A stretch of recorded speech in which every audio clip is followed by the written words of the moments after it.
সাল্লাম আমাদের যে ভারসাম্যের শিক্ষা দিয়েছেন তা উপেক্ষা করলে বরকতও পরীক্ষা হয়ে যেতে পারে। কলা স্বাভাবিকভাবে চিনি, পটাশিয়াম ও ম্যাগনেসিয়ামে সমৃদ্ধ একটি ফল। এটি মুহূর্তেই শক্তি যোগায়, তবে অবহেলাভাবে খেলে ক্ষতিও করতে পারে। ভারী খাবার খাওয়ার পরপরই কলা খেলে হজমের গোলযোগ, অ্যাসিডের মাত্রা বৃদ্ধি, এমনকি পেটে গ্যাস তৈরি হতে পারে। কিছু পুষ্টিবিদ বলেন, রাতে ঘুমানোর আগে বা ভারী খাবারের পরপর কলা খেলে শরীরে পটাশিয়ামের ভারসাম্য নষ্ট হয়ে ফুলে যাওয়া, অস্বস্তি বা অনিয়মিত হৃদস্পন্দনের মতো সমস্যা দেখা দিতে পারে।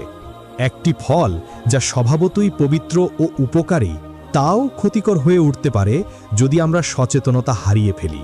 কোরআনে আল্লাহ তাআলা আমাদের সতর্ক করে বলেন, তোমরা খাও এবং পান করো, কিন্তু অপচয় করো না। নিশ্চয়ই আল্লাহ অপচয়কারীদের পছন্দ করেন না। সূরা আল